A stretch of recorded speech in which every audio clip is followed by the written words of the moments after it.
Pinagbibigyan na ang mga kongresista ng kopya ng Justice Committee report kaugnay ng impeachment proceeding laban kay Vice President Sara Duterte.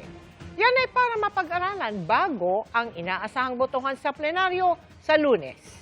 Nakatutok si Tina Panganiban Perez.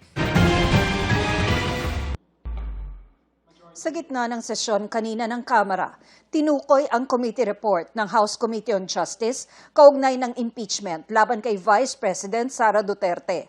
Pati na rin ang resolusyon nagtatakda ng Articles of Impeachment laban kay Vice President Duterte.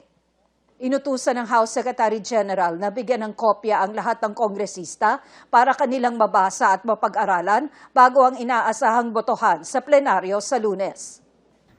Mr. Speaker, I move to direct the Secretary General to immediately furnish the members electronic copies and distribute to the members printed copies of Committee Report number 261 containing House Resolution number 989.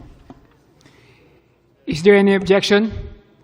Hearing none, the motion is approved. Ayon sa isang leader ng partidong Lakas CMD, lumabas sa pulong nila kanina na 90 to 95% ng 69 na Lakas congressmen ay boboto para sa impeachment. We are solidly behind the complaint. As you know, the chair of the Committee on Justice is a Lakas member. The respondent of one of the complaints is also a Lakas member. 106 na boto ang kailangan para maiakyat ang Articles of Impeachment sa Senado. May mga kongresistang naniniwalang mahihigitan nila ito.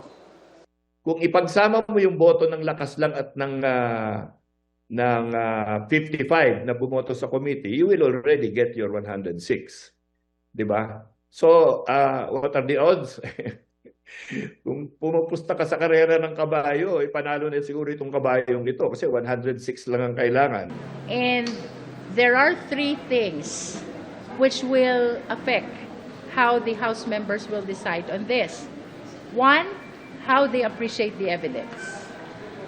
Two, of course, we acknowledge that this is a political process. Factor din ang posisyon ng party leadership. And third, the conscience vote. What will be best for the country should be considered also. Sa pahayag ni VP Duterte na tila sure na ang Kamara sa kalalabasan ng impeachment, sagot ng ilang kongresista. Baka may alam siya na hindi natin alam. Siyempre, hintayin natin na magkaroon ng discussion sa loob ng plenaryo. Although, ang alam ko, the House leadership is optimistic about the proceedings. Lalong-lalo na sa nangyari sa Committee on Justice na unanimous ang naging boto. Tina Panganiban Perez, nakatutok, 24 oras.